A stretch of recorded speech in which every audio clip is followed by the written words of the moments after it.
అంటే గవర్నమెంట్ ల్యాండ్స్లో కూడా మనం రియల్ ఎస్టేట్ చేసుకోవచ్చు. గవర్నమెంట్ ల్యాండ్స్ అనే సబ్జెక్ట్ డిఫరెంట్ అండి. గవర్నమెంట్ ల్యాండ్స్కి మనం ఏం చేయకూడదండి. గవర్నమెంట్ ల్యాండ్స్కి మనం టచ్ చేయకూడదు, అది కరెక్ట్ కాదు లీగల్లీ. అది government has to take a decision. Government lands ఎందుకు ఉంటాయి? అవి గవర్నమెంట్కి ఎప్పుడైతే రెవెన్యూ రావాలనుకున్నప్పుడు వాళ్ళు ప్లాటెడ్ సెగ్మెంట్ చేస్తారు.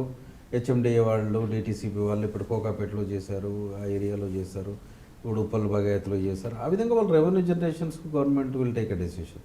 అది మనము ఒక ఇండివిజువల్గా గవర్నమెంట్ ల్యాండ్స్కి వెళ్ళడం అనేది కరెక్ట్ కాదు. గవర్నమెంట్ ల్యాండ్స్ అనేటువంటివి ఇప్పుడు కంపెనీస్కి ఇవ్వడానికి యూజ్ అవుతుంది. ఇప్పుడు ఏమన్నా ఫార్మాస్యూటికల్ కంపెనీ కానీ కొన్ని సాఫ్ట్వేర్ కంపెనీ కానీ వచ్చినప్పుడు government will allocate the land for the company. అప్పుడు ఏమవుతుంది, గవర్నమెంట్ ఫెసిలిటీస్ ఇస్తుంది, ఇన్ఫ్రాస్ట్రక్చర్ ఫెసిలిటీస్ ఇస్తుంది.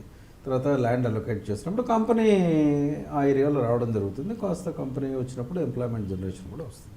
కాబట్టి let is not touch the government lands, that is not the proper thing. అంటే రియల్ ఎస్టేట్ రంగంలో కొంతమంది ఇన్వెస్ట్ చేస్తారు, ఇన్వెస్ట్ చేసిన తర్వాత కూడా కొంతమంది లాభపడతారు, కొంతమంది నష్టపడతారు. అలాంటి వాళ్ళకు మీరు ఇచ్చే సలహా ఏంటి అసలు? రియల్ ఎస్టేట్ ఇన్వెస్ట్మెంట్ అనేది అండి బాగా ఆలోచించాల్సి ఉంటుందండి. It's you have to invest in real estate with lot of caution. తొందరపడి ఎవరో ఇన్వెస్ట్ చేస్తున్నారని మీరు కాకుండా అసలు మీకున్నటువంటి కెపాసిటీ ఏంటి, మీకు ఆలోచన ఏంటి, షార్ట్ టర్మ్ ఇన్వెస్ట్మెంటా, లాంగ్ టర్మ్ ఇన్వెస్ట్మెంటా? మీరు ఒక 5 ఏళ్ళకి అమ్మితే ఒక ప్లాట్ తీసుకుంటున్నాను, ఇప్పుడు 10,000 రూపాయలు గజం పెట్టి తీసుకుంటున్నాను. 5 ఏళ్ళ కనీసం ఒక 15,000 అవుతుందో 16,000 అవుతుంది. ఎక్కడ అవుతుంది, ఏ ఏరియాలో అవుతుంది, దానికి పారామీటర్స్ ఏంటి? ఆ ఏరియాలో ఇన్ఫ్రాస్ట్రక్చర్ డెవలప్మెంట్ ఉందా, రోడ్ కనెక్టివిటీ ఉందా, ఆ ఏరియాలో ఏమైనా ఎడ్యుకేషనల్ ఇన్స్టిట్యూషన్స్ వచ్చాయా, కంపెనీస్ వచ్చాయా, అక్కడే రెసిడెన్షియల్ డెవలప్మెంట్ ఏమైనా జరుగుతుందా అనేటువంటిది మీరు చూసుకున్న తర్వాత ఇన్వెస్ట్ చేయాలి. అప్పుడే మీకు ఏమన్నా బెనిఫిట్ వస్తుంది తప్ప జస్ట్ లైక్ దట్ ఇన్వెస్ట్ చేస్తే అది కొంచెం ఇబ్బందిగా ఉంటుంది. బట్ మీరు కంపెనీ ప్రొఫైల్ చూడాలి, ప్రీవియస్ ట్రాక్ రికార్డ్ చూడాలి, వాళ్ళు ఏం చేశారనే చూడాలి, అప్రూవల్స్ ఉన్నాయా లేదా చూడాలి, రెరా ఉందా లేదా చూడాలి. ఇవన్నీ మీరు చూసి కాషన్గా మీరు చేసినప్పుడు మాత్రమే then you will get the benefit. అంటే గత కొన్ని రోజుల నుంచి వస్తున్న వార్తలు ఏంటంటే ప్రభుత్వ ఉద్యోగులు కూడా రియల్ ఎస్టేట్ రంగం వైపు మొగ్గు చూపుతున్నారు, వాళ్ళు కూడా వ్యాపారం చేస్తున్నారు అన్నట్టు కూడా మనకు వార్త వస్తున్న పరిస్థితి.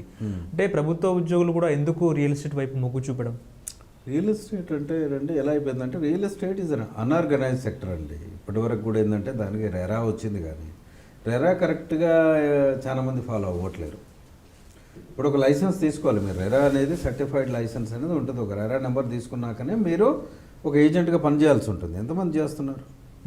నేను అనేది సలహా ఏంటంటే గవర్నమెంట్ కూడా దీన్ని కాస్త స్ట్రింజెంట్గా రెరాని ఇంప్లిమెంట్ చేస్తూ, రెరా మీద ఫోకస్ చేస్తూ, బిల్డర్స్ను కూడా ఒక సెగ్మెంట్ వైజ్గా వాళ్ళను ప్రాపర్ గైడెన్స్ ద్వారా ఇస్తుంటే జనరల్గా అది ఒక ఆర్గనైజ్ సెక్టర్గా వస్తుంది. But it's even today it's unorganised sector. మీరు అంటున్నారు గవర్నమెంట్ వాళ్ళు చేస్తున్నారు, ప్రతి ఒక్కరూ నెట్వర్కింగ్ చేసుకుంటున్నారు, వాళ్ళకి ప్రమోట్ చేసుకుంటున్నారు, అక్కడ బెనిఫిట్ ఏమొస్తుందో దాన్ని బట్టి చూసుకుంటున్నారు. ఎవరు ఏమి చేసినా కానీ ఏంటంటే కొనే వ్యక్తులు ఏంటంటే చాలా ఆలోచించాల్సి ఉంటుంది. ఇది మనకు కరెక్టేనా, ఈ లొకేషను, ఇది లీగల్గా కరెక్ట్ ఉందా, డాక్యుమెంట్స్ కరెక్ట్ ఉన్నాయా, అప్రూవల్స్ కరెక్ట్ ఉన్నాయా, ఇవన్నీ మీరు కన్సల్టెన్సీ ద్వారా ఒక అడ్వైజరీ సర్వీసెస్ను ఫాలో అవ్వండి. ఇప్పుడు మేమున్నాము, మీరు ఫోన్ చేయండి, మీకు సలహాలు ఇస్తాము, మీరు ఎక్కడ ఇన్వెస్ట్ చేయాలా, ఎక్కడ చేయకూడదు. మీరు ఇలాంటి అడ్వైజరీ సర్వీసెస్ను మేము ఇంట్రడ్యూస్ చేసాం రియల్ ఎస్టేట్లో. మీరు మాకు ఫోన్ చేస్తే, మీరు మాకు వచ్చి కలిస్తే మేము గైడ్ చేస్తాం. మీరు ఎక్కడ, మీకు ఎంత ఇన్వెస్ట్మెంట్ చేయాలి, ఎక్కడ చేయాలి. ఇప్పుడు ప్రతి ఒక్కరు చెప్పిన దాన్ని నమ్మకుండా దాన్ని ఫుల్ డెప్త్ అనాలిసిస్ చేసి మీరు దాన్ని you can take a decision. అంటే ఎటువంటి సంస్థల్ని మనం అప్రోచ్ అవ్వాలంటారు? రియల్ ఎస్టేట్ కన్సల్టింగ్ అనేది చాలా ఉన్నాయండి మార్కెట్లో. మీకు ఎవరు దాన్ని ప్రాపర్గా ఉన్నారని మీరు జడ్జ్ చేస్తారు. అంటే ఎవరిని నమ్మాలి, ఎవరిని నమ్మకూడదు అంటే అడ్వైజరీ సర్వీసెస్లో అంటే మీరు ఇప్పుడు క్వాలిఫైడ్ పీపుల్ ఉంటారండి, వాళ్ళని అప్రోచ్ అవ్వండి. మీరు ఇప్పుడు మేమున్నాము, వికీరియల్ ఉంది మాది, వికీరియల్ని మీరు కన్సల్ట్ అవ్వండి. మేము మీకు మాకున్న అనుభవాన్ని మీకు ఎక్కడ ఇన్వెస్ట్ చేయాలి, చేయకూడదు అనేది మేము డెఫినెట్గా విల్ గైడ్ యూ ప్రాపర్లీ. అంటే హైదరాబాద్లో ఒక సామాన్యుడు రియల్ ఎస్టేట్ రంగం వైపు మొగ్గు చూపాలంటే అతనికి మీరు ఇచ్చే సలహా ఏంటి అసలు? సామాన్యుడు అంటే అర్థం ఏంటి? ఆయన ఇన్వెస్ట్మెంట్ చేయాలనుకునే ఉన్నాడు. ఇన్వెస్ట్మెంట్ చేయాలనుకుంటేనండి నేను చెప్పాను కదా, అదే ఇప్పుడు మీరు ఒక 1 ఎకరా ల్యాండ్ కావాలి, 30 lakhs ఉంది, 50 lakhs ఉంది. మీరు రిక్వైర్మెంట్ ఏంటి యాక్చువల్లీ? ఇప్పుడు మీరు ఒక అపార్ట్మెంట్ కొనాలనుకుంటున్నారు, ఎంత ఇనిషియల్ క్యాపిటల్ పెట్టాలనుకుంటున్నారు, ఎంత లోన్కి వెళ్ళాలనుకుంటున్నారు? ఓకే, మీరు అది దాన్ని చూసి చేసుకుంటే బాగుంటుంది.